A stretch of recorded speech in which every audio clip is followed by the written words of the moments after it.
പ്രിയമുള്ളവരെ,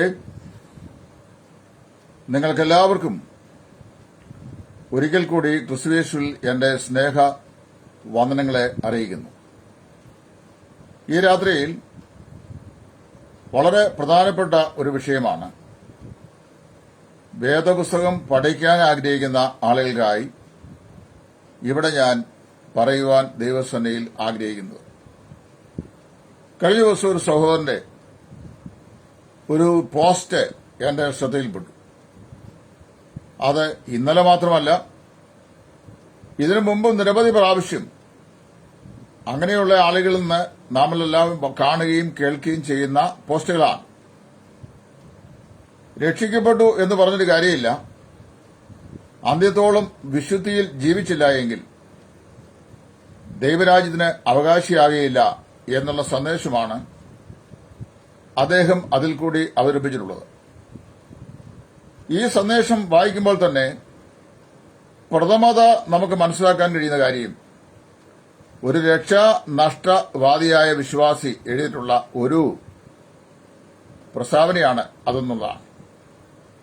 എനിക്ക് ഏറ്റവും സങ്കടകരമായി തോന്നുന്ന, ആശ്ചര്യകരമായി തോന്നുന്ന വിഷയം, ഇത്രയും കാലങ്ങൾ ദൈവം ക്രിസ്തുയേശുവിൽ മനുഷ്യവർഗത്തിനു വേണ്ടി ഒരുക്കിയിരിക്കുന്ന ആത്മരക്ഷയെ സംബന്ധിച്ച് സയുക്തികമായി ദൈവവചന അടിസ്ഥാനത്തിൽ നിരന്തരമായി പ്രഘോഷണം നടത്തുകയും എഴുതുകയും അതിനുള്ള വിശദീകരണങ്ങൾ പറയുകയൊക്കെ ചെയ്തിട്ടും എഗെയിൻ ശങ്കരൻ കോക്കനട്ട് ട്രീ എന്ന് പറഞ്ഞ അവസ്ഥയിലാണ് രക്ഷാനഷ്ടവാദികളായ ആളുകൾ. അവർക്ക് യാതൊരു നിലയിലും ഈ രക്ഷയെ സംബന്ധിച്ച് അടിസ്ഥാനപരമായി ഒരു പിടിയും ഇല്ലെന്നാണ് ഇവരുടെ നിരന്തരമായ ഈ ആർഗ്യുമെന്റിലൂടെ മനസ്സിലാക്കുവാൻ സാധിക്കുന്നു. രക്ഷ എന്ന് പറയുന്നത് എന്താണെന്ന് പോലും ഈ കൂട്ടർ മനസ്സിലാക്കിയിട്ടില്ല. കുറഞ്ഞ പക്ഷം അതിന്റെ ശാസ്ത്രവശമൊന്നും പഠിച്ചില്ലെങ്കിലും നിത്യശിക്ഷാവിൽ നിന്നുള്ള വിടുതലാണ് ആത്മരക്ഷ എന്നെങ്കിലും മനസ്സിലാക്കാൻ ഒരു പരിജ്ഞാനം ഉണ്ടായിരുന്നെങ്കിൽ ഇങ്ങനെയുള്ള പ്രസ്താവനകൾ പരസ്യ ഫോറത്തിൽ എഴുതി മറ്റുള്ള ആളുകളെ തെറ്റിദ്ധരിപ്പിക്കില്ലായിരുന്നു എന്ന് ഞാൻ കരുതുന്നു. അതേ വഴിക്കുന്ന അന്ത്യത്തോളം വിശുദ്ധി പാലിക്കുന്നില്ല എങ്കിൽ രക്ഷയിൽ പ്രവേശിക്കാൻ സാധിക്കുകയില്ല എന്നാണ്. അന്ത്യത്തോളം വിശുദ്ധിയിൽ നാം സൂക്ഷിച്ചുകൊണ്ട് എത്തിച്ചേരേണ്ട ഒരനുഭവമാണ് ആത്മരക്ഷ എന്നാണ് രക്ഷയുടെ ABCD അറിയാൻ വയ്യാത്ത ഈ സഹോദരൻ ഞാൻ പറയുന്ന ആള് എഴുതിയിരിക്കുന്നു. ഇയ്യോബ് തന്റെ പുസ്തകത്തിൽ ഇങ്ങനെ ചോദ്യം ചോദിക്കുകയാണ്, അശുദ്ധത്തിൽ നിന്ന് ജനിച്ച വിശുദ്ധനുണ്ടോ? ഇല്ലെന്ന് അതേയോട് പറയുന്നത്. പിന്നെ സ്ത്രീ പ്രസവിച്ച നരൻ വിശുദ്ധനായിരിക്കുന്നത് എങ്ങനെ? അശുദ്ധത്തിൽ നിന്ന് ജനിച്ച വിശുദ്ധനില്ലായെങ്കിൽ പിന്നെ സ്ത്രീ പ്രസവിച്ച നരൻ വിശുദ്ധനായിരിക്കുന്നത് എങ്ങനെ? വളരെ സയുക്തികമായ ഒരു ചോദ്യമാണ്. ഇന്നുവരെ ലോക ചരിത്രത്തിൽ ജനിച്ചിട്ടുള്ള എല്ലാ മനുഷ്യരെ സംബന്ധിച്ച് റോമാലേഖനം 3:23 പൗലോസ് പറയുക, ഒരു വ്യത്യാസവുമില്ല, എല്ലാവരും പാപം ചെയ്ത് ഒരുപോലെ ദൈവദേശ ഇല്ലാത്തവരായി തീർന്നിരിക്കുന്നു. പാപത്താൽ അശുദ്ധി പ്രാപിച്ച മനുഷ്യരാണ് ഭൂമിയിലുള്ള എല്ലാ ആളുകളും. അങ്ങനെ അശുദ്ധരായിരിക്കുന്ന ഈ മനുഷ്യന് വിശുദ്ധി പാലിച്ച് അവന്റെ ജീവിതത്തിൽ രക്ഷ നേടാൻ സാധിക്കുമെന്ന് ദൈവത്തിന് അറിയാമായിരുന്നെങ്കിൽ ദൈവം തന്റെ ഓമനകുമാരനായ യേശുക്രിസ്തുവിനെ നമ്മുടെ പാപത്തിന് പ്രതിപകരമായി ക്രൂശിന്മേൽ ത്യാഗമരണം സഹിക്കാൻ അയക്കേണ്ട ആവശ്യം ഉണ്ടായിരുന്നില്ല. എങ്കിൽ യേശുക്രിസ്തു എന്തിനിത്ര അവന്റെ ഉള്ള മരണവേദന പോലെ അതിദുഃഖിതമായി ഗത്സമനയിൽ ഉറച്ച നിലവിളിയോടും പ്രാണഭയത്തോടും കൂടെ പിതാവിനോട് അഭയയാചന ചെയ്യണം? എന്തുകൊണ്ട് ഇത്ര ക്രൂരമായിരിക്കുന്ന ക്രൂശമരണത്തിന് യേശുക്രിസ്തു ഏൽപ്പിച്ചു കൊടുക്കപ്പെടണം? നമ്മുടെ വിശുദ്ധി കൊണ്ട് ജീവിച്ചാൽ പോരെ? നമ്മുടെ വിശുദ്ധി കൊണ്ട് നാം രക്ഷിക്കപ്പെട്ടാൽ പോരെ? ഇവിടെ പറയപ്പെടുന്ന വിഷയം, വിശുദ്ധി ജീവിതത്തിൽ പാലിച്ചുകൊണ്ട് ദൈവത്തിന്റെ രക്ഷയെ പ്രാപിക്കുക എന്ന് പറയുന്ന ആ ഉപദേശം 99% വിശ്വാസവും 1% പ്രവൃത്തിയും കൊണ്ട് രക്ഷപ്പെടാൻ ശ്രമിക്കുന്ന മനുഷ്യന്റെ മൗഢ്യമായ ശ്രമമാണ്. ഞാൻ കഴിഞ്ഞ ദിവസം ഒരു ദൃഷ്ടാന്തം പറഞ്ഞിരുന്നു. ഈ റാറ്റ് കേക്ക്, അതായത് എലി കേക്ക് എന്ന് പറഞ്ഞ സാധനം കിട്ടും എലിയെ പിടിക്കാൻ. ഞാൻ ഈ വർഷം 10-15 മൂട് കപ്പയിട്ടുണ്ട്. ഇന്നലെ നോക്കിയപ്പോൾ അതൊക്കെ പിഴുതെടുക്കാനുള്ള പ്രായമായി വരുന്നു. പക്ഷെ അടിയിൽ കൂടെ അണ്ടർഗ്രൗണ്ട് വർക്ക് ചെയ്തിരിക്കുക ഈ തൊരപ്പനലി. ഈ തൊരപ്പനലിയുടെ ജോലിയാണ് ഈ രക്ഷാനഷ്ടവാദികളും ചെയ്യുന്നത്. തുരപ്പനയിലൂടെ പ്രശ്നം എന്നാ അറിയാമോ? അത് മുകളിൽ കൂടി വരത്തില്ല, അടിയിൽ കൂടെ വന്നിട്ട് ഈ കപ്പയുടെ കിഴങ്ങെല്ലാം വളരെ ശാസ്ത്രീയമായി തന്നെ തിന്ന് അങ്ങ് തീർക്കും. നമ്മൾ വിഴാൻ ചെല്ലുമ്പോൾ അതിന്റെ കുറ്റി മാത്രമേ കാണുകയുള്ളൂ. ഈ തുരപ്പനലി സമം രക്ഷാനഷ്ടവാദികൾ എന്ന് പറഞ്ഞാൽ തെറ്റല്ല. കാര്യം തുരപ്പൻ ചെയ്യുന്നത് അടിയിൽ കൂടെ വന്ന് ഈ കിഴങ്ങ് പറിക്കുകയാണ്. രക്ഷാനാശവാദികൾ ചെയ്യുന്നത് ദൈവത്തിന്റെ രക്ഷയ്ക്ക് വിരോധമായി സംസാരിക്കുക എന്നതാണ്. നോക്കിക്കേ, 99% എലിക്ക് ഇഷ്ടമുള്ള ആഹാരവും 1% പോയിസണോട് ചേർന്ന സാധനത്തിന്റെ പേരാണ് എലിവിഷം, അല്ലെങ്കിൽ എലിക്കെണി, അല്ലെങ്കിൽ എലിക്കേക്ക് എന്ന് പറയുന്നത്. അത് എലി തിന്നും, എലി ചത്തുപോകും. അപ്പോൾ പ്രവൃത്തി പ്ലസ് വിശ്വാസം ഈസ് ഈക്വൽസ് ടു ഡെത്ത് എന്ന് അതിന്റെ അർത്ഥം. അതായത് നമ്മുടെ ആത്മരക്ഷയ്ക്ക് നമ്മുടെ ചില പ്രവൃത്തിയും വിശ്വാസവും കൂടെ പരസ്പരം സമന്വയിപ്പിച്ചിട്ട് അതാണ് നമ്മുടെ ആത്മരക്ഷ എന്ന് പറഞ്ഞു കഴിഞ്ഞാൽ അതിന്റെ അർത്ഥം മരണം എന്നാണ്. അപ്പൊ പ്രവൃത്തിയാൽ ഒരു ജഡവും നീതീകരിക്കപ്പെടുന്നില്ല എന്ന് റോമാലേഖനം 4-ാം അധ്യായത്തിൽ അപ്പോസ്തലൻ പറഞ്ഞത് തികച്ചും വാസ്തവമാണ്. ഒരു മനുഷ്യനും പ്രവൃത്തിയാൽ നീതീകരിക്കപ്പെടാൻ സാധിക്കുകയില്ല. അതുകൊണ്ടാണല്ലോ ദൈവം നമുക്ക് വേണ്ടി തന്റെ പ്രവൃത്തി ചെയ്തത്. മനുഷ്യന്റെ പുണ്യപ്രവൃത്തികളെ കുറിച്ച് പ്രവാചകൻ പറയുന്നത് അതെല്ലാം കറ പുരണ്ട തുണി പോലെയാകുന്നു എന്നാണ്. മനുഷ്യന്റെ ഏത് നീതിപ്രവൃത്തിയും ദൈവദൃഷ്ടിയിൽ കറ പുരണ്ട തുണി പോലെയാണ്. ഞാൻ ഈ വർഷം ധരിക്കുമ്പോൾ എന്നെ വളരെ അടുത്തറിയാവുന്ന ചുരുക്കം പേർക്ക് അറിയാം. എനിക്ക് ഒരുപാട് സ്നേഹിതരില്ലാത്ത മനുഷ്യ. എനിക്ക് 2 പ്രത്യേക നിലയിലുള്ള ഭക്ഷണം ധരിക്കുന്നത് ഇഷ്ടമല്ല. അത് പൊങ്ങച്ചമാണെന്നും അഹങ്കാരമാണെന്നും ഞാൻ പറഞ്ഞായിട്ട് പറയരുത്. ഒന്ന്, എന്റെ ഷർട്ടിന്റെയോ എന്റെ പാൻസിന്റെയോ ഏതെങ്കിലും ഒരു ഭാഗത്ത് ഒരു കറയുടെ പാടുണ്ടെങ്കിൽ ആ വസ്ത്രം ധരിക്കുന്നത് എനിക്ക് ഇഷ്ടമല്ല. അത് എത്ര പുതിയതായാലും നല്ലതായാലും പിന്നെ ജീവിതത്തിൽ ഞാൻ ഉപയോഗിക്കില്ല. കാര്യം അത് എന്റെ ശുദ്ധവൃത്തിയുടെ പ്രമാണത്തിൽപ്പെട്ട എന്റെ മനസ്സിലെ ഒരു സ്റ്റാമ്പ് ചെയ്യപ്പെട്ടിരിക്കുന്ന ഭാഗമാണ്. അതുപോലെ ആ വസ്ത്രത്തിൽ ചെളി പുരണ്ടിരിക്കുന്നത് കണ്ടാൽ ഞാൻ ആ വസ്ത്രം ഉപയോഗിക്കില്ല. അത് പിന്നെ കഴിയ ശേഷം ഉപയോഗിക്കുള്ളൂ. കറ പുരണ്ടത് മരണപര്യന്തം ഉപയോഗിക്കില്ല.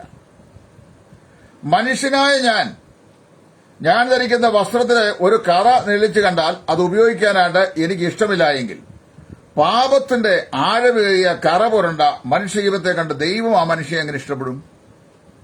അതുകൊണ്ടാണ് ദൈവം പരിശുദ്ധനും നാം പാപികളും എന്ന് വചനം പറയുന്നു. പാപത്താൽ അശുദ്ധരാണ് നാം. പാപത്താൽ അശുദ്ധരാകുന്ന നാം പാപത്തിന്റെ ഭയാനകമായ അശുദ്ധി പേറി ജീവിക്കുന്നവരാണ്.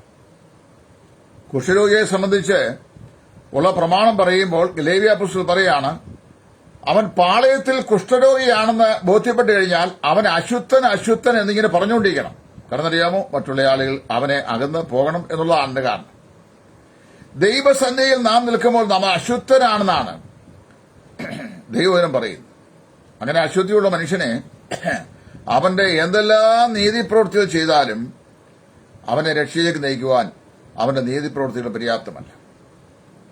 ഒരു നല്ല കുഷ്ഠരോഗിയുടെ കയ്യില് കാശ്മീരിലെ ഏറ്റവും ക്വാളിറ്റിയുള്ള ഒരാപ്പിൾ, അവന്റെ കൈ മുഴുവൻ കുഷ്ഠം ബാധിച്ച് അത് വളരെ വൃത്തിഹീനമായി ഇരിക്കുന്നു. വൃത്തിഹീനമായിരിക്കുന്ന ആ കൈകളിൽ നിന്ന് കാശ്മീരിലെ ഏറ്റവും ഫസ്റ്റ് ക്വാളിറ്റിപ്പെട്ട ഒരാപ്പിൾ അവൻ നമുക്ക് സംഭാവന ചെയ്താൽ നമ്മളത് വാങ്ങുകയില്ല. എന്താ കാര്യം? ആപ്പിളിന് യാതൊരു പ്രശ്നവുമില്ല. അത് നല്ല ഒന്നാം തന്നെ ആപ്പിളാണ്. കാശ്മീരി ആപ്പിൾ ഫസ്റ്റ് ക്വാളിറ്റിയാ. ആപ്പിളിന്റെ പ്രശ്നമല്ല.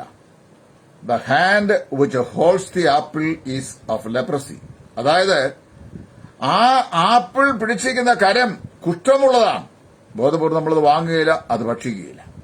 ഇത് തന്നെയാണ് പാപിയായ മനുഷ്യന്റെ വിശുദ്ധ പ്രവൃത്തികൾ അല്ലെങ്കിൽ വിശുദ്ധീകരണം കൊണ്ട് ദൈവസന്നിധിയിൽ നീതീകരണം പ്രാപിപ്പാനുള്ള അവന്റെ വ്യർത്ഥമായ ശ്രമവും. അങ്ങനെ വേദപുസ്തകം വളരെ വ്യക്തമായി പറഞ്ഞിരിക്കുമ്പോഴാണ് ഇവിടെ കുറെ ആളുകൾ പറയുന്നത്, നീ രക്ഷിക്കപ്പെട്ടു എന്നൊക്കെ പറഞ്ഞാലും അന്ത്യത്തോളം വിശുദ്ധിയോടെ ജീവിച്ചില്ല എങ്കിൽ രക്ഷയിൽ പ്രവേശിപ്പാൻ സാധിക്കില്ല. അപ്പൊ നിന്റെ മിടുക്കൊണ്ടാണോ നീ രക്ഷിക്കപ്പെടുന്നത്, അതോ ദൈവത്തിന്റെ മിടുക്കൊണ്ടാണോ? മനുഷ്യന്റെ പ്രവൃത്തിയാലാണോ നാം രക്ഷിക്കപ്പെടുന്നത്, അതോ കൃപയാലുള്ള യേശുക്രിസ്തുവിന്റെ വിശ്വാസത്താലാണ്? എന്റെ ബൈബിൾ പറയുന്നത് എഫേസ്യർ 2:8 കൃപയാലല്ലോ വിശ്വാസം മൂലം നിങ്ങൾ രക്ഷിക്കപ്പെട്ടിരിക്കുന്നു എന്നാകും. എന്നാൽ ഇത് പറയുമ്പം ചില ആളുകൾ എന്നെ അപവാദം പറയുന്നത് ഇങ്ങനെയാണ്, ഇദ്ദേഹം കോഴിപ്പാലത്തിന്റെ കീഴിലിരുന്ന് ഇങ്ങനെ ഈ ദുരുപദേശം പറയുന്നു. എന്റെ ചങ്ങാതികളെ, ഞാൻ കോഴിപ്പാലത്തിന്റെ കീഴിലല്ല ഇരിക്കുന്നത്. കോഴിപ്പാലത്തിന്റെ കീഴിൽ ഒരു തോടാണുള്ള കോഴിത്തോട്, പമ്പയാറ്റിന്റെ ഒരു തോടാണ്. ആ തോടിന് മുകളിൽ കൂടെയാണ് ഈ കോഴിപ്പാലം പോകുന്നത്. കോഴിപ്പാലത്ത് നിന്ന് കൃത്യം 1 കിലോമീറ്റർ ഉള്ളോട്ട് മാറി തുരുത്തിമല എന്ന് പറയുന്ന സ്ഥലത്ത് ഒരു കുന്നൻപുറത്താണ് ഞാൻ താമസിക്കുന്നത്. പാലത്തിന്റെ കീഴിലല്ല, എല്ലാ മനുഷ്യർക്കും കാണാൻ കഴിയുന്ന ഒരു കുന്നൻപുറത്ത് താമസിക്കുന്നത്. അവിടെ താമസിച്ചുകൊണ്ട് നിങ്ങൾ പറയുന്നത് വലിയ ഈ ആർക്കും മനസ്സിലാക്കാൻ കഴിയാത്ത മർമ്മങ്ങളെ പറയുന്ന പാർട്ടിയല്ല. എല്ലാവർക്കും മനസ്സിലാക്കാൻ കഴിയുന്ന സംശുദ്ധമായ സുവിശേഷം പറയുന്നത്. ഞാൻ വായിച്ച ബൈബിൾ പറയുന്നത്, കൃപയാൽ വിശ്വാസത്താൽ ഒരു പാപി കർത്താവായ യേശുവിനെ രക്ഷിതാവും കർത്താവുമായി സ്വീകരിക്കുമ്പോൾ അവൻ ദൈവമകനായി തീരുന്നു എന്നാണ്. അല്ല എന്റെ ഏതെങ്കിലും കുറക്കെ നല്ല പ്രവൃത്തി ചെയ്തിട്ട് ആ നല്ല പ്രവൃത്തിക്ക് ദൈവം ഒരു അവതാരി മനസ്സ് കാണിച്ചെന്നാ ഇരിക്കട്ടെ, എന്റെ രക്ഷ ഞാനവന് കൊടുക്കുന്നു എന്ന് പറഞ്ഞു തരുന്ന അല്ല ആത്മരക്ഷ. വിശുദ്ധി കൊണ്ട് നമ്മെ തന്നെ സൂക്ഷിച്ച് ദൈവസന്നിധിയിൽ രക്ഷയിൽ എത്തിച്ചേരാൻ നമുക്ക് സാധിക്കുമെന്ന് വെച്ചു കഴിഞ്ഞാൽ, ആദാമ്യ കുലത്തിൽ ജനിച്ച ഒരു മനുഷ്യന് പോലും സ്വർഗ്ഗരാജ്യത്തിൽ പ്രവേശിക്കാൻ സാധിക്കില്ല. ഞാൻ ഉൾപ്പെടെ. ഞാൻ ആദാമ്യ കുലത്തിൽപ്പെട്ട ഒരു മനുഷ്യനാണ്. എന്നിൽ പാപമുണ്ട്. നമ്മിൽ പാപമില്ല എന്ന് നാം പറയുന്നുവെങ്കിൽ നാം എന്ത് ചെയ്യുന്നു? ദൈവത്തെ അസത്യവാദിയാക്കുന്നു. ദൈവത്തിന്റെ സത്യം അവനിൽ ഇല്ലതാനും എന്നാ യോഹന്നാൻ പറയുന്നത്. നമ്മിൽ പാപമില്ല എന്ന് പറഞ്ഞു കഴിഞ്ഞാൽ നമ്മളെ കള്ളന്മാരാ. ദൈവത്തെ അസത്യവാദിയാക്കിയ എത്ര മൗഢ്യമായ ഉപദേശമാത്. അത് ചിന്തിച്ചു നോക്കൂ. വളരെ ഗുരുതരമാണ് ഇങ്ങനെയുള്ള ഉപദേശങ്ങൾ. അപ്പൊ ഇവിടെ ദൈവവചനം പറയുന്നു, നമ്മൾ അശുദ്ധരാണ്. നമ്മൾ എന്ത് നീതിപ്രവൃത്തി ചെയ്താലും അത് ദൈവത്തിന് അത് വിശുദ്ധമായി ഭവിക്കുകയില്ല. അതുകൊണ്ടാണ് ഏകയാഗത്താൽ സദാകാലത്തേക്കുമുള്ള വീണ്ടെടുപ്പ് സാധിച്ച കർത്താവ് തന്റെ രക്തത്താൽ എന്നേക്കുമുള്ള ശുദ്ധീകരണം, ഇബ്രാഹിം 9 എന്നേക്കുമുള്ള ശുദ്ധീകരണം നമുക്ക് നൽകിയിരിക്കുന്നതാണ്. ദൈവം നമ്മെ ശുദ്ധീകരിക്കുകയാണ്. അല്ല നമ്മൾ വിശുദ്ധി പാലിച്ച് അങ്ങ് ചെല്ലുകയല്ല. നമ്മൾ വിശുദ്ധി പാലിച്ച് നമ്മുടെ വിശുദ്ധിയുടെ പാലനം കൊണ്ട് നാം സ്വർഗത്തിൽ എത്തിച്ചേരുക അല്ലെങ്കിൽ രക്ഷയെത്തിച്ചേരുക എന്ന് പറഞ്ഞു കഴിഞ്ഞാൽ, ശബരിമല, പളനി, മലയാറ്റൂര്, വേളാങ്കണ്ണി, മലർകാട്, മക്ക, മദീന, ഈ സ്ഥലങ്ങളിലെല്ലാം വിശ്വാസം വെച്ചാ മനുഷ്യർ പോകുന്നത്. അവർക്കെല്ലാം ഓരോ വിശ്വാസമുണ്ട്, അല്ലെ വിശ്വാസത്തിന്റെ പാരമ്പര്യമുണ്ട്. ആ വിശ്വാസ പാരമ്പര്യം അനുസരിച്ചാണ് അവർ പോകുന്നത്. അവർ വിശ്വസിക്കുന്നത് അവർ ചെയ്യുന്ന നേർച്ചകൾ, കാഴ്ചകൾ, കർമ്മങ്ങൾ, കാണ്ഡങ്ങൾ, കൂദാശകൾ, ഉപവാസങ്ങൾ, സ്നാനങ്ങൾ, മാനങ്ങൾ, ഇവ കൊണ്ട് തങ്ങൾക്ക് ആത്മരക്ഷ പ്രാപിപ്പാൻ കഴിയും എന്നാണ്. അങ്ങനെ അവർ വിശ്വസിക്കുന്നു. അപ്പൊ എന്റെ ക്വസ്റ്റ്യൻ, പ്രവൃത്തിയാൽ രക്ഷിക്കപ്പെടാൻ ശ്രമിക്കുന്ന നിങ്ങൾ, അല്ലെങ്കിൽ ജീവിതത്തിന്റെ വിശുദ്ധി കീപ്പപ്പ് ചെയ്ത് വിശുദ്ധിയുടെ കീപ്പിങ്ങിലൂടെ രക്ഷ പ്രാപിക്കാൻ ശ്രമിക്കുന്ന നിങ്ങളും, ശബരിമലയിലും പളനിയിലും മലയാറ്റൂരും വേളാങ്കണ്ണിയിലും മണർകാടും പിന്നെ മക്കയിലും മദീനയിലും പോയി നേർച്ച കാഴ്ചകൾ ചെയ്ത് ദൈവപ്രസാദം വാങ്ങാൻ ശ്രമിക്കുന്ന ആളുകൾ നമ്മൾ, വാട്ട് ഡിഫറൻസ് ഈസ് ദർ? എന്ത് വ്യത്യാസമുള്ളേ? ഒരു വ്യത്യാസമില്ല. അപ്പൊ നമ്മുടെ വിശുദ്ധീകരണം കൊണ്ട് അല്ലെങ്കിൽ നമ്മുടെ വിശുദ്ധ ജീവിതം കൊണ്ട് നമുക്ക് രക്ഷ നേടാൻ കഴിയുമെങ്കിൽ ദൈവത്തിന് ത്യാഗം ചെയ്യേണ്ട ആവശ്യമില്ലായിരുന്നു. അത് സാധിക്കില്ലെന്ന് ദൈവത്തിന് അറിയാം. അപ്പൊ ദൈവം എന്ത് ചെയ്തു? യെശയ്യാപ്രവാചകന്റെ പുസ്തകം 1 പറയാണ്, നിങ്ങളുടെ പാപങ്ങൾ എത്ര കടും ചുവപ്പായിരുന്നാലും അത് ഹിമം പോലെ വെളുക്കും, എത്ര രക്താംബരം പോലെ കടുചുവപ്പായിരുന്നാലും അത് പഞ്ഞി പോലെയായിത്തീരും. വരുവീൻ, നമുക്ക് തമ്മിൽ വാദിക്കാമെന്ന് സൈന്യങ്ങളുടെ ദൈവമായ യഹോവ അരുളിച്ചെയ്യുന്നു. അത് എങ്ങനെയാ ഇനി സാധിക്കുന്നത്? യോഹന്നാൻ തന്റെ 1 ലേഖനം 1 പറയാണ്, ദൈവത്തിന്റെ പുത്രനായ യേശുക്രിസ്തുവിന്റെ രക്തം സകല പാപവും പോക്കി നമ്മെ ശുദ്ധീകരിക്കുന്നു. അവന്റെ പുത്രനായ യേശുക്രിസ്തുവിന്റെ രക്തം നമ്മുടെ സകല പാപവും പോക്കി നമ്മെ ശുദ്ധീകരിക്കുന്നു. അങ്ങനെയുള്ളവരെ കുറിച്ച് 32 സംഖ്യയുടെ 1 ലംഘനം ക്ഷമിച്ചും പാപം മറിച്ചും കിട്ടിയ മനുഷ്യൻ ഭാഗ്യവാൻ, യഹോവ അകൃത്യം കണക്കിടാത്ത മനുഷ്യൻ ഭാഗ്യവാൻ എന്ന സങ്കീർത്തനക്കാരൻ പറയുന്നു. നമ്മുടെ പാപഭംഗനമായിരിക്കുന്ന അശുദ്ധി പേറിയ ജീവിതത്തിൽ കർത്താവായ യേശുക്രിസ്തുവിന്റെ രക്തം കൊണ്ട് കർത്താവ് നമ്മെ കഴുകി. യേശുക്രിസ്തുവിന്റെ രക്തം കൊണ്ട് കഴുകപ്പെടുവാൻ കാരണമായി തീർന്നത് ക്രിസ്തുയേശുവിലുള്ള വീണ്ടെടുപ്പിന്റെ രക്ഷാമാർഗത്തെ വിശ്വാസത്താൽ നാം ഹൃദയസ്ഥമാക്കി എന്നുള്ളതാണ്. കർത്താവായ യേശുവിനെ വിശ്വാസത്താൽ ഹൃദയത്തേക്ക് സ്വീകരിച്ചപ്പോൾ പരിശുദ്ധാത്മാവായ ദൈവം ക്രിസ്തുവിന്റെ രക്തം കൊണ്ട് നമ്മുടെ പാപങ്ങളെ കഴുകി. അവന്റെ പുത്രനായ യേശുവിന്റെ രക്തം നമ്മുടെ സകല പാപവും പോക്കി നമ്മെ ശുദ്ധീകരിക്കും. ജീവനുള്ള ദൈവത്തെ ആരാധിപ്പാൻ കൊണ്ട് നമ്മുടെ ഹൃദയങ്ങളെ, മനസാക്ഷികളെ, നിർജീവ പ്രവൃത്തികളെ പോക്കി എത്രയധികം കർത്താവിന്റെ രക്തം ശുദ്ധീകരിക്കുന്ന എബ്രാഹിംകാരൻ ചോദിക്കുന്നു. അങ്ങനെ വരുമ്പോ നമ്മുടെ രക്ഷ സമ്പൂർണമായും യേശുക്രിസ്തുവിന്റെ രക്തത്താൽ ലഭിക്കപ്പെടുന്ന കഴുകപ്പെടലിനാൽ നമുക്ക് ലഭിക്കുന്ന ശുദ്ധീകരണം എന്ന് വേദപുസ്തകം അസന്നിഗ്ധമായി പ്രഖ്യാപിക്കുന്നു. എന്നാൽ മറുഭാഗം ഞാൻ പറയാം, രക്ഷിക്കപ്പെട്ട ഒരു വിശ്വാസി സ്വർഗരാജ്യത്തിന് അവകാശിയാണ്. രക്ഷിക്കപ്പെട്ട വിശ്വാസി പാപമോചനം പ്രാപിച്ചവനാണ്. രക്ഷിക്കപ്പെട്ട വിശ്വാസി പുത്രത്വം പ്രാപിച്ചവനാണ്. രക്ഷിക്കപ്പെട്ട വിശ്വാസി ഒരിക്കൽ എന്നേക്കുമായി ശുദ്ധീകരണം പ്രാപിച്ചവനാണ്. രക്ഷിക്കപ്പെട്ട വിശ്വാസി വീണ്ടെടുക്കപ്പെട്ടവനാണ്. പരിശുദ്ധാത്മാവ് അവന്റെ ഹൃദയത്തിൽ വസിക്കുന്നു. അങ്ങനെയുള്ള വിശ്വാസി, രക്ഷിക്കപ്പെട്ട വിശ്വാസി എന്ത് ചെയ്യണം? തന്റെ ജീവിതത്തിൽ അവൻ രക്ഷിക്കപ്പെട്ടിരിക്കൊണ്ടും, ശ്രദ്ധിച്ചു കേൾക്കണം, അവൻ രക്ഷിക്കപ്പെട്ടിരിക്കൊണ്ടും സ്വർഗത്തിനായി അവൻ സൂക്ഷിക്കപ്പെട്ടിരിക്കൊണ്ടും വരുവാനിക്കുന്ന രക്ഷ എന്ന് പറയുന്നത് ശരീരത്തിന്റെ പുനരുദ്ധാനമായി വീണ്ടെടുപ്പാണ്. ആ പുനരുത്ഥാനത്തിനായി, നിത്യരക്ഷയ്ക്കായി നാം സൂക്ഷിക്കപ്പെടുന്നവരായതുകൊണ്ടും കർത്താവിന്റെ സന്നിധിയിൽ നാം ഒരു ദിവസം നിൽക്കണം എന്നുള്ള ബോധം നമ്മുടെ ഹൃദയത്തെ ഭരിച്ചുകൊണ്ട് നമ്മൾ എത്രയും ഭയത്തോടും ഭക്തിയോടും കൂടെ നമ്മുടെ ജീവിതം കഴിക്കണം.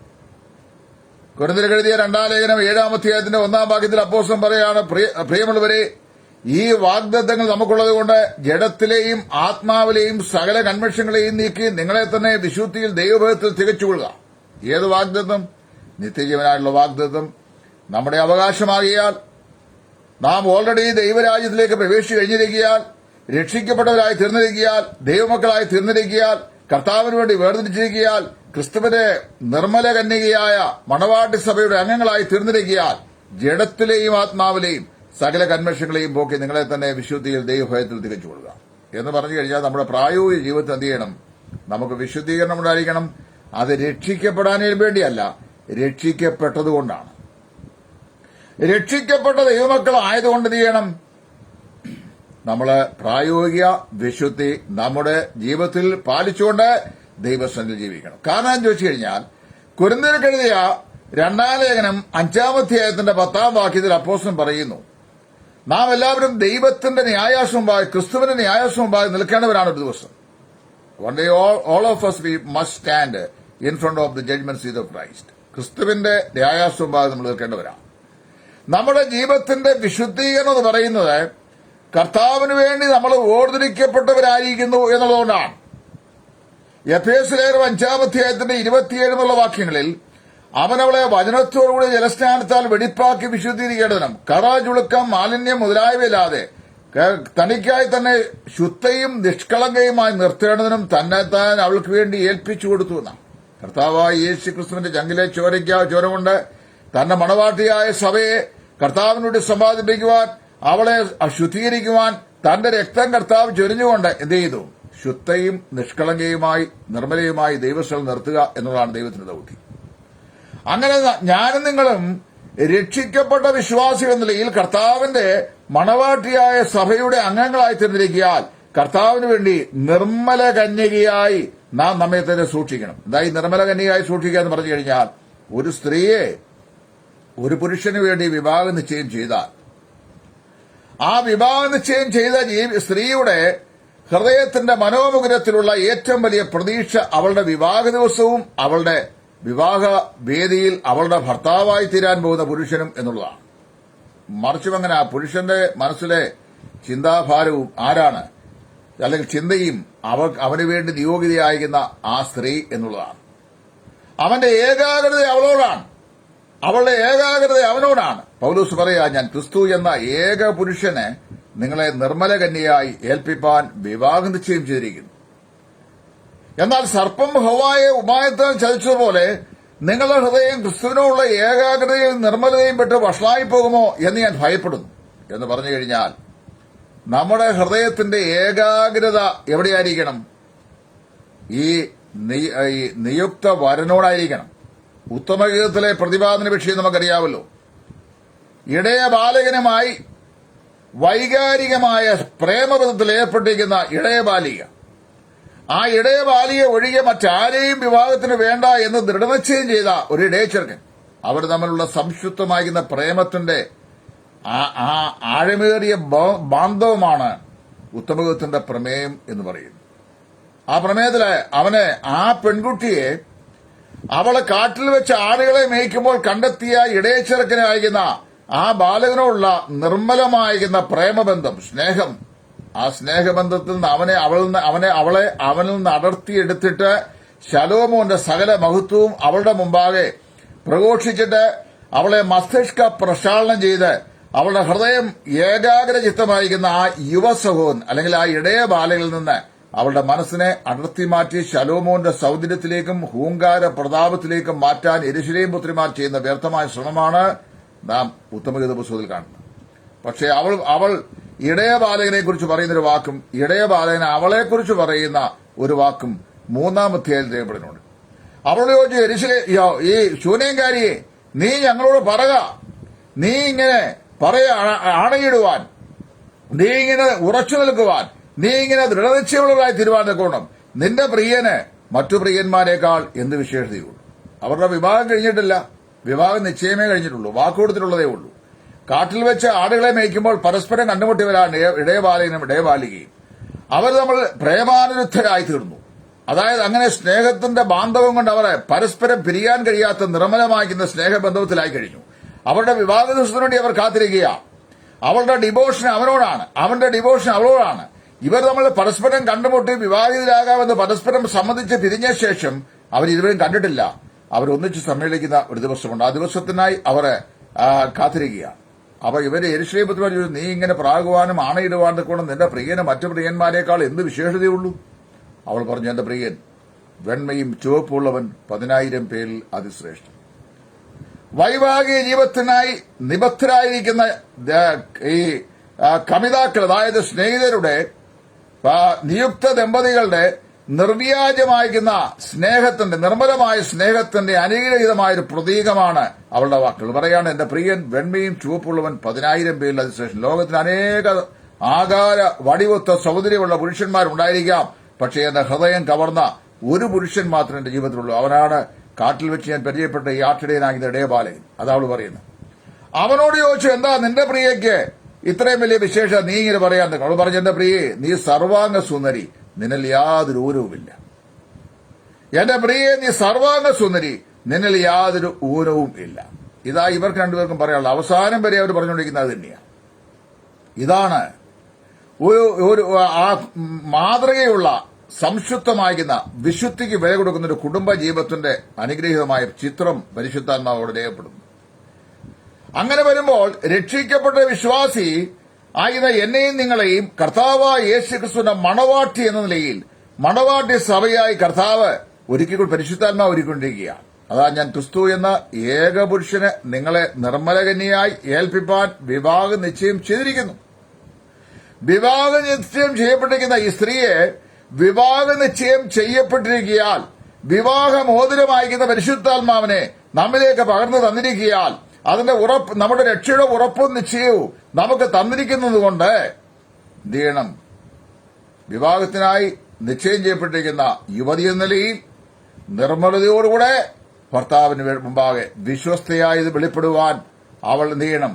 ജാഗരൂകയായിരിക്കണം എന്ന് പറയുന്നത്. അല്ലാതെ അവളെ ഒരു അശുദ്ധി പ്രവർത്തിച്ചു പോയാൽ ഇവളുടെ ഭർത്താവായി ഭാര്യയായി ഇനി അവന്റെ ഭാര്യയായി ഇവൻ തീരത്തില്ല എന്നൊന്നും ഇടയ്ക്ക് വെച്ച് അവൻ ഇട്ടേച്ചു പോകുന്നല്ല പറഞ്ഞേക്കുന്നത്. അവിടെ പറയുന്നത് അവളങ്ങനെ ചാൻസേ ഇല്ല, തിങ്കിങ് അതിന്റെ ചാൻസേ ഇല്ല.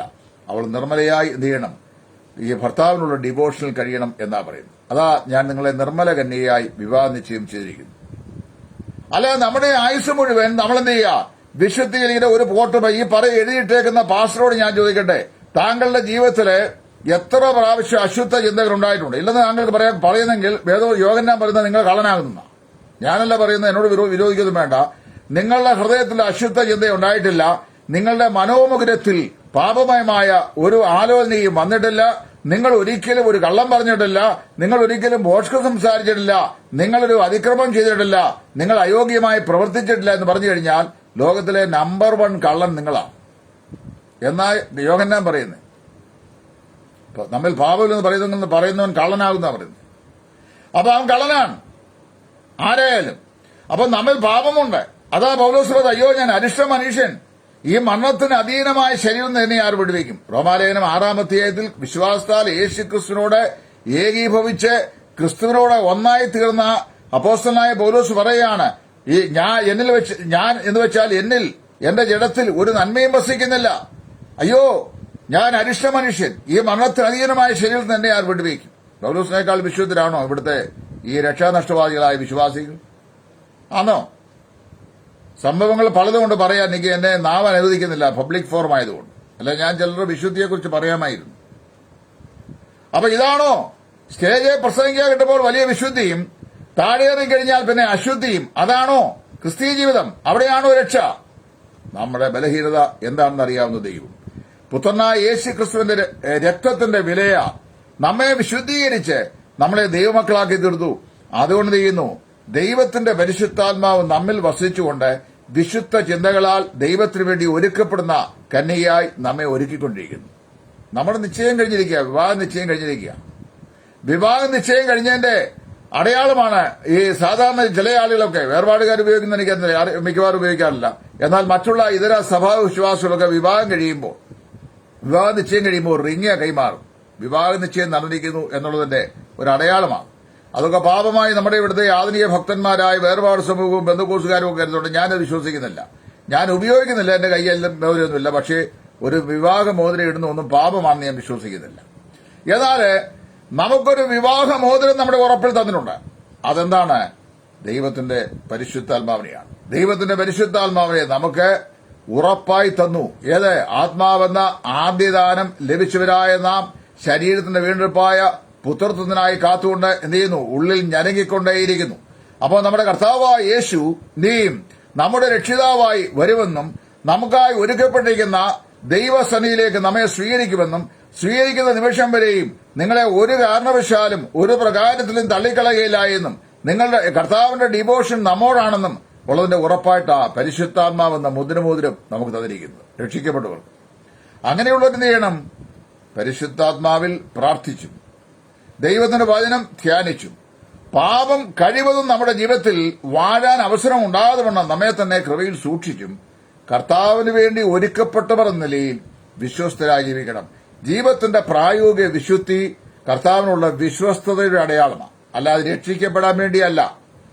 നിങ്ങൾ പ്രായോഗിക വിശുദ്ധി പാലിച്ച് ഏറ്റവും രക്ഷിക്കുക. അങ്ങനെയാണ് ഞാൻ ചോദിക്കട്ടെ, 50 വർഷം മുമ്പേ രക്ഷിക്കപ്പെട്ട താങ്കൾ മരിക്കുന്നതിന് 1 മണിക്കൂർ മുമ്പ് ഒരു പാപം ചെയ്തിരിക്കുക, വിശുദ്ധി പോയല്ലോ. അപ്പൊ നീ 50 വർഷക്കാലം രക്ഷിക്കപ്പെട്ട ഭൂമിയിൽ ജീവിച്ച് ഞാൻ പറന്നിടുമേ എന്ന് പാട്ടും പാടി കൈയടിച്ച് അന്യഭാഷയും പറഞ്ഞ പാർട്ടികളാണ്. പക്ഷേ 1 മണിക്കൂർ മുമ്പ് പാപം ചെയ്തപ്പോൾ നിന്റെ വിശ്വാസം അനുസരിച്ച് രക്ഷപ്പെട്ടു, നിന്റെ വിശുദ്ധിക്ക് കോട്ടം സംഭവിച്ചു, നീ നരകത്തിലോട്ട് പോകുന്നു. അങ്ങനെയാണോ വേദോസം പറഞ്ഞേക്കുന്നത്? ബൈബിൾ അങ്ങനെ പറഞ്ഞിട്ടില്ല. ബൈബിൾ പറഞ്ഞിരിക്കുന്നത് പിതാവ് എനിക്ക് നൽകിയതൊക്കെയും ഞാൻ എന്ത് ചെയ്യും? ഒടുക്കത്തെ നാൾ ഉയർത്തെഴുന്നേൽപ്പിക്കണമെന്നുള്ളതാകുന്നു പിതാവിന്റെ ഇഷ്ടമെന്നാണ്. അങ്ങനെ വേദോസം പറയുന്നത്. അല്ലാതെ നമ്മൾ വിശുദ്ധി പാലിച്ച് അവസാനം അതിന്റെ ആത്യന്തിക ഫലം രക്ഷ എന്ന് പറയുന്ന ഒരൊറ്റ വിശ്വാസി, അതേത് സഭക്കാരനുമാകട്ടെ, അവൻ ബ്രദറുകാരനോ ബന്ധുക്കോസുകാരനോ ആരുമാകട്ടെ, സ്വർഗരാജ്യത്തിന്റെ പടിവാതിലെത്തുകയില്ല. എന്നറിയാമോ? നമ്മുടെ വിശുദ്ധി എന്ന് പറയുന്നത് ദൈവത്തിന്റെ പരിശുദ്ധിയുമായി തട്ടിച്ചു നോക്കുമ്പോൾ അതിന്റെ 7 അയലത്ത് ചെല്ലാൻ നമുക്ക് യോഗ്യതയില്ല. അതുകൊണ്ട് നമ്മുടെ വിശുദ്ധിയല്ല, നമ്മിലേക്ക് പകർന്ന ദൈവത്തിന്റെ വിശുദ്ധിയാണ് നമ്മെ വിശുദ്ധീകരിച്ചത്. അത് യേശുക്രിസ്തുവിന്റെ രക്തത്താലായിരുന്നു. കർത്താവായ യേശുക്രിസ്തുവിന്റെ രക്തത്താൽ ദൈവം നമ്മെ വിശുദ്ധീകരിച്ചു. എന്നിട്ട് പറയാണ്, ശിഷ്ടമുള്ള ആയുസ് നമ്മൾ ദൈവസന്നിധിയിൽ കണക്ക് കൊടുക്കേണ്ടവരാകുന്നു എന്നുള്ളതുകൊണ്ട് എന്ത് ചെയ്യണം? നാം ജീവിതത്തിന്റെ എല്ലാ തലങ്ങളിലും വിശുദ്ധിയിൽ നമ്മെ തന്നെ സൂക്ഷിക്കണം. അതെങ്ങനെയാന്ന് ഞാൻ പറയാം. ഞാൻ രക്ഷിക്കപ്പെട്ട ദൈവത്തിലാണെങ്കിൽ എന്റെ വിശുദ്ധി എങ്ങനെയാണ് സൂക്ഷിക്കുന്നത് ഞാൻ പറയാം. എന്റെ വിശുദ്ധി സൂക്ഷിക്കേണ്ടത് എന്റെ ജീവിതത്തിന്റെ പ്രഥമമായിരിക്കുന്ന ഒബ്ലിഗേഷനാണ്. കർത്താവിൽ രക്ഷിക്കപ്പെട്ട ദൈവത്തിലായതുകൊണ്ട് എന്റെ ജീവിതത്തിന്റെ പ്രഥമമായ കടപ്പാടാണ് എന്റെ ജീവിതത്തിന്റെ വിശുദ്ധി സൂക്ഷിക്കുന്നത്. ഏതെല്ലാം നിലയിൽ സാധിക്കും? 1-ാം സംഖ്യകളിൽ പറഞ്ഞിട്ടുണ്ട്, ദുഷ്ടന്മാരുടെ ആലോചന പ്രകാരം നടക്കാതെയും പാപികളുടെ വഴിയിൽ നിൽക്കാതെയും പരിഹാസികളുടെ ഇരിപ്പിടത്തിൽ ഇരിക്കാതെയും യഹോവയുടെ ന്യായപ്രമാണത്തിൽ സന്തോഷിച്ച് അവന്റെ ന്യായപ്രമാണത്തെ രാപകൽ ധ്യാനിക്കുന്ന മനുഷ്യൻ ഭാഗ്യവാൻ. അവനെന്ത് ചെയ്യും? അവിശുദ്ധമായ കൂട്ടുകെട്ടുകൾ അവന്റെ ജീവിതത്തിൽ ഉണ്ടായിരിക്കുകയില്ല. അയോഗ്യന്മാരും മാതൃകയില്ലാത്തവരും പാപത്തിൽ രസിച്ച് ജീവിക്കുന്നവരുമായ ആളുകളുമായിട്ട് അഭേദ്യമായ ഇതൊരു കൂട്ടുകെട്ട് രക്ഷിക്കപ്പെട്ട ദൈവത്തിനുണ്ടായിരിക്കില്ല. ഒരു പന്നിക്കിന്റെ കുഞ്ഞുകുട്ടിയും ഒരാട്ടിൻകുട്ടിയും കൂടെ ഒന്നിച്ചൊരിക്കലും മേയുകയില്ല. കാര്യം ആട്ടിൻകുട്ടിക്ക് അതിന്റെ സ്വഭാവം തിരിക്കാൻ കഴിയില്ല. 2, മദ്യപന്മാരായ ഒരുപറ്റം ആളുകൾ ഇരുന്ന് മദ്യപിക്കുന്നു. ആരും കാണുന്നില്ലല്ലോ, ഒരല്പം ഞാനും കഴിച്ചേക്കാം എന്ന് ഞാൻ ചിന്തിക്കില്ല. അതെന്റെ ജീവിതത്തിന്റെ പ്രായോഗികമല്ല. എനിക്കത് ഞാൻ എന്ത് ചെയ്യില്ല, ഞാൻ ഇതിനാൽ ഇതേ തന്നെ അശുദ്ധനാക്കിയില്ല. ചന്ദ്രക്ക് മേശയ്ക്ക് അഭേദനകോ അത് ഉത്തമമായ ചിത്രമാണ്. രാജാവേ, ഞങ്ങളുടെ ദൈവത്തിന് തീയിൽ നിന്ന് ഞങ്ങളെ രക്ഷിപ്പാൻ കഴിയും. ഇനിയില്ലെങ്കിലും രാജാവ് ഞങ്ങൾക്ക് തന്ന ഈ ശാഖഭോജനം ഈ മാംസഭോജനം ഞങ്ങൾ കഴിക്കുകയില്ല. അടിയങ്ങളെ 10 ദിവസം ശാഖഭോജനം കൊണ്ട് പരീക്ഷിച്ചാൽ അതാണ് രക്ഷിക്കപ്പെട്ട ദൈവവേദൽ വിശുദ്ധിയിൽ സൂക്ഷിക്കാൻ പറയുന്നത്. വിഗ്രഹാരാധന അത് ബിംബത്തിന്റെ മുമ്പാകെ നമസ്കരിക്കുന്നത് മാത്രമല്ല, ദൈവത്തെക്കാൾ കൂടുതൽ യാതൊന്നിനെ സ്നേഹിക്കുന്ന വിഗ്രഹമാണ്. രക്ഷിക്കപ്പെട്ട വിശ്വാസി ദൈവത്തെക്കാൾ അപ്പുറത്ത് ഭാര്യയെ സ്നേഹിക്കുകയില്ല, ദൈവത്തെക്കാൾ കൂടുതൽ മക്കളെ സ്നേഹിക്കുകയില്ല, ദൈവത്തെക്കാൾ കൂടുതൽ വീടോ വസ്തുവകളോ പണമോ കാറോ ജീവിത സൗകര്യങ്ങളോ ഒന്നും അവൻ സ്നേഹിക്കുകയില്ല. അവന്റെ ജീവിതത്തിന്റെ ആദ്യത്തെ വിഷയം ദൈവമായിരിക്കും. അതാവന്റെ പ്രഥമമായ വിഷയം. അവൻ അങ്ങനെയായിരിക്കും. അപ്പോൾ അങ്ങനെ ജീവിതത്തിന്റെ എല്ലാ തലങ്ങളിലും എന്ത് ചെയ്യും? അവൻ തന്നാൽ കഴിവോളം ദൈവ ആത്മാവിന്റെ സഹായത്താൽ പാപത്തിന്റെ ബന്ധനങ്ങൾ അകപ്പെടാതെ സൂക്ഷിക്കും എന്നാണ് ദൈവവചനം പറയുന്നത്. മനസ്സിലായോ? ദൈവവചനം അങ്ങനെയാണ് പറയുന്നത്. ഇത് നമ്മൾ മനസ്സിലാക്കണം. വചനം വായിച്ചിട്ട് യാതൊരു വിവരവും വെള്ളിയാഴ്ചയില്ലാതെ ഏതെങ്കിലുമൊക്കെ നിലയിൽ ഈ നഷ്ടാപാതം പഠിപ്പിക്കുന്ന സഭക്കാരെ പ്രീതിപ്പെടുത്താൻ എന്തെങ്കിലുമൊക്കെ ഫോഷ്കിന്റെ ഉപദേശങ്ങൾ സോഷ്യൽ ഫോറത്തിലിട്ട് കഴിഞ്ഞാൽ വിവരമുള്ളത് അംഗീകരിക്കുകയില്ല. രക്ഷിക്കപ്പെട്ടവൻ നിത്യനായി രക്ഷിക്കപ്പെട്ടിരിക്കുന്നു. ദൈവത്തിന്റെ രക്ഷയുടെ പ്രകാശം അവൻ വസിക്കുന്നു. അവൻ എന്ത് ചെയ്യുന്നു? തന്നെത്താൻ വിശുദ്ധിയിൽ സൂക്ഷിക്കുന്നു. അപ്പോഴും അവന്റെ ജീവിതത്തിൽ പാപങ്ങൾ സംഭവിക്കാം. പാപങ്ങൾ ചെറുതും വലുതും, പാപമെല്ലാം പാപമാണ്. ദൈവസ്വഭാവത്തിന് ഇഷ്ടമല്ലാത്ത എല്ലാം പാപമാണ്. പാപങ്ങൾ സംഭവിക്കാം. വികാരങ്ങൾ. ഒരിക്കൽ സാധു കൊച്ചുദേശി ഒരു സ്റ്റേറ്റ്മെന്റ് പറഞ്ഞു. ഒരു ദിവസം അദ്ദേഹത്തിന്റെ മനസ്സിൽ കൂടി കടന്നു പോകുന്ന പാപചിന്തകളെ ഒരു പെൻസിൽ കൊണ്ട് ഒരു പേപ്പറിനകത്ത് എഴുതാൻ അദ്ദേഹം തീരുമാനിച്ചു. തന്റെ പത്താഴത്തിന്റെ മുകളിൽ കയറിയിരുന്ന് അദ്ദേഹത്തിന്റെ മനസ്സിൽ കൂടി ഒരു ദിവസം കടന്നു പോകുന്ന പാപചിന്തകളെ എഴുതാൻ തുടങ്ങി. അദ്ദേഹം പറഞ്ഞിങ്ങനെയാണ്, 1 മണിക്കൂർ കഴിഞ്ഞപ്പോൾ അദ്ദേഹത്തിന്റെ മനസ്സിൽ കൂടി അതേ കടന്നുപോയതായിട്ടുള്ള പാപചിന്തകളെ ഈ പേപ്പറിനകത്ത് എഴുതിയത് മനുഷ്യനെ കാണിക്കാൻ പറ്റിയിരുന്നു. പറഞ്ഞു മനസ്സിലായോ? പൗലോസപ്പോസൻ പറയുമ്പോൾ, ഞാൻ മുമ്പ് എന്റെ അജ്ഞാന കാലത്ത് ഞാൻ ചെയ്ത പല കാര്യങ്ങളെയും പരസ്യമായി പ്രസ്താവിക്കാൻ കൂടെ ലജ്ജയായതാകുന്നു എന്നാ പറയുന്നത്. അപ്പൊ നമ്മുടെ മനസ്സിൽ കൂടി ഏതെല്ലാം പാപങ്ങളാണ് കടന്നു പോകുന്നത്? നമുക്ക് ദൃശ്യമായ കാര്യങ്ങൾ മാത്രമേ കാണാൻ പറ്റുള്ളൂ. അദൃശ്യ മണ്ഡലത്തിലെ നമ്മുടെ വികാരങ്ങളെ റീഡ് ചെയ്യുന്നവൻ ദൈവം മാത്രമാണ്. വേറെ ആർക്കും അത് കാണാൻ കഴിയുകയില്ല. ഒരുപാട് പാപ സ്വഭാവങ്ങളും പാപത്തിന്റെ വികാരങ്ങളും ഒക്കെ നമ്മുടെ ജീവിതത്തിലുണ്ട്. അതുകൊണ്ട് നമ്മിൽ പാപം ഉണ്ട്, പാപചിന്തകളുണ്ട്, പാപപ്രവൃത്തിയുണ്ട്. നമ്മൾ എന്ത് ചെയ്യുന്നു? യോഹന്നാന്റെ 1-ാം ലേഖനം 2-ാം അധ്യായത്തിന്റെ 1-ാം വാക്യം, കുഞ്ഞുങ്ങളെ, നിങ്ങൾ പാപം ചെയ്യാതിരിക്കണമെന്ന് ഞാൻ നിങ്ങൾക്ക് എഴുതുന്നു. രക്ഷിക്കപ്പെട്ട ദൈവമക്കൾ തങ്ങളുടെ ജീവിതത്തിന്റെ വഴികളെ ദൈവകൃപയിൽ സൂക്ഷിച്ച വിശുദ്ധിയിൽ തങ്ങളെ തന്നെ ജീവിക്കുന്നവരായിരിക്കും. അങ്ങനെ അവർ ജീവിക്കുന്നത് രക്ഷിക്കപ്പെടാൻ വേണ്ടിയല്ല, രക്ഷിക്കപ്പെട്ടവർക്ക് നിത്യതയിൽ കർത്താവിന്റെ ന്യായാസനം മുമ്പാകെ ഒരു ന്യായവിധിയും ന്യായമായ വിധിക്ക് ശേഷം ഒരു പ്രതിഫലമുള്ളതുകൊണ്ട് നാം ദൈവസേനയിൽ വിശ്വസ്തരായിരിക്കണം എന്നുള്ളതിനാലാണ് നാം എന്ത് ചെയ്യുന്നത്?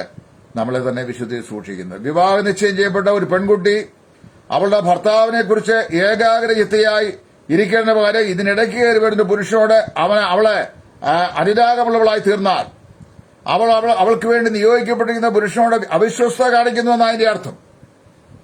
പൗലോസ് പറയുന്നത്, ക്രിസ്തു എന്ന ഏക പുരുഷന് ഞാൻ നിങ്ങളെ നിർമ്മലകന്യായി ഏൽപ്പിച്ചിരിക്കുന്നു. നിങ്ങളുടെ ജീവിതത്തിന്റെ അനുരാഗവും നിങ്ങളുടെ താല്പര്യങ്ങളും നിങ്ങളുടെ ആഗ്രഹങ്ങളും നിങ്ങളുടെ സമർപ്പണവും നിങ്ങളുടെ വിധേയത്വം എല്ലാം ആരോടായിരിക്കണം? ക്രിസ്തുവിനോടായിരിക്കണം. ഇതാ അവിടുത്തെ ചിന്ത. അല്ലാതെ നിങ്ങൾ പറയുന്ന പോലല്ല. ഏത് സ്ത്രീയും അവളുടെ ഭർത്താവ്, ഏത് ഭർത്താവും അവന്റെ ഭാര്യ, അവരോടാണ് അവരുടെ സമർപ്പണം, അവരോടാണ് അവരുടെ വിധേയത്വം, അവരോടാണ് അവരുടെ അനുസരണവും ബഹുമാനവും. അവർ വിശ്വസ്തരായിരിക്കണം. ഇത് കാണിക്കാൻ എബ്രായലേഖനം 13-ാം അധ്യായത്തിന്റെ 5-ാം വാക്യത്തിൽ വിവാഹം എല്ലാവർക്കും മാന്യവും കിടക്ക നിർമ്മലവുമായിരിക്കട്ടെ എന്ന് പറയുന്നത് ആ വിശുദ്ധിയെക്കുറിച്ചാണ്. വൈവാഹിക ജീവിതത്തിലെ വിശുദ്ധി. ഭാര്യയുടെ കിടക്കയിൽ അവളുടെ ഭർത്താവല്ല വേറെ പുരുഷനെ ജീവിതത്തിൽ ഒരിക്കലും കാണരുതെന്നാണ് പറഞ്ഞതിനർത്ഥം. ഭർത്താവിന്റെ കിടക്കയിൽ അവന്റെ ഭാര്യയല്ല, ലെജിറ്റിമേറ്റ് വൈഫല്ലാതെ വേറെ ഒരു സ്ത്രീയെയും ഒരു കാലത്തും കാണരുതെന്നായി പറഞ്ഞതിന്റെ അർത്ഥം. കിടക്ക നിർമ്മലമായിരിക്കട്ടെ എന്ന് പറഞ്ഞാൽ സഭ്യമായ ഭാഷയിൽ പരിശുദ്ധാത്മാവ് എഴുതി വെച്ചിരിക്കുക, മനസ്സിലാക്കാൻ. ഇത് തന്നെയാണ് ക്രിസ്തുവിനോട് ബദലും. നമ്മൾ ക്രിസ്തുവിനായി വിവാഹം നിശ്ചയിക്കപ്പെട്ടവരാണ്. നമ്മുടെ ഹൃദയത്തിലും ജീവിതത്തിലും എന്ത് ചെയ്യണം? ഇങ്ങനെയുള്ള യാതൊരു അശുദ്ധിയും താലോലിക്കാതെ കർത്താവിനായി സമർപ്പിതരായി ജീവിക്കണം. എന്നിട്ടും ജഡശരീരത്തിൽ വരുന്ന ഇതര മാലിന്യങ്ങളെ കർത്താവിനോട് ഏറ്റുപറഞ്ഞ് ഉപേക്ഷിച്ച് വിശുദ്ധിയിൽ നാം വളരുകയും അങ്ങനെ വിശുദ്ധിയിൽ വളരുന്നത് കർത്താവിന് സന്നിധിയിൽ നാം നിൽക്കുമ്പോൾ വിശ്വസ്തരായി നല്ലവനും വിശ്വസ്തനുമായ ദാസനെ എന്ന് സ്വർഗത്തിന്റെ ആ ഉന്നതമായ വിളിക്ക് നാം ഓഹരിക്കാരായി തീരുകയും കർത്താവിന് സന്നിധിയിൽ പ്രതിഫലം പ്രാപിക്കുന്നവരായി തീരുകയും ചെയ്യുന്നതിന് വേണ്ടിയാണ്.